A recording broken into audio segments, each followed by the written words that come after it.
It's a small world भनिन्छ, सानो छ संसार। आज आफ्नो सानो पहिलो सन्तानको इनफ्याक्ट मतलब स्कुल लाइफकै पहिलो दिनमा आज कसलाई भेट भएको छ थाहा छ मेरो?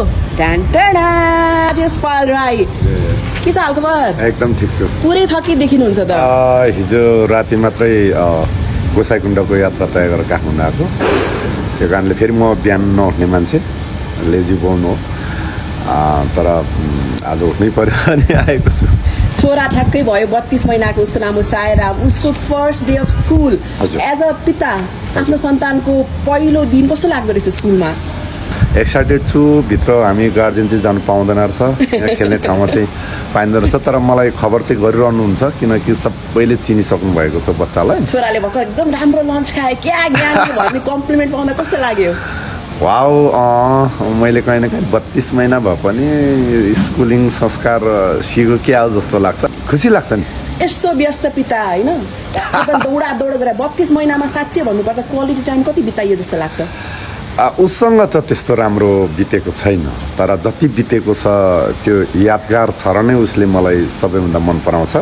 मैले त 15 दिन 1 महिनामा पाउने हो, तर यो चाहिँ हाम्रो उसको मम्मी चाहिँ अर्को ठाउँ बस्ने, अनि आज ऊ व्यस्त भएको कारणले मैले रातारात रसुवाबाट राति गाडीमा आएर अनि बिहान लिएर आएको। त्यो कारणले खुसी छु। सबैले कम्प्लिमेन्ट्स दिइरहनु भएको छ, वाउ कस्तो ज्ञानी बच्चा भन्छ।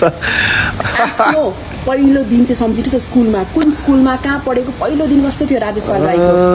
म चाहिँ खोटाङ जिल्ला स्थित बुइपाको तल हाम्रो घरदेखि 5 मिनट हिँडेर पुग्ने पञ्चकन्या प्रावि थियो। त्यहाँ त्यस्तो अप्ठ्यारो अनुभव भएन किनकि मेरो काकाहरू नै टिचर्स हुनुहुन्थ्यो, प्लस मेरो बाबा पोलिटिसियन, समाजसेवीहरूले सबैले चिन्ने त्यहाँ, त्यो कारणले मलाई सबैले नै माया गर्थे। र यहाँ पनि मेरो चाहिने छोराले त्यसो गरिरहँदा चाहिँ वाउ भन्ने लाग्दो छ। कहीँ न कहीँ यो नामले पनि काम गर्दो रहेछ भन्ने हुन्छ।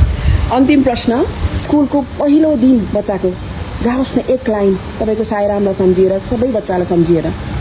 सबको भलो होस्, सबको भलो होस्, ठुलो मान्छे बन्नु तिमी, ज्ञानी मान्छे बन्नु तिमी, तिमी ओ सायारे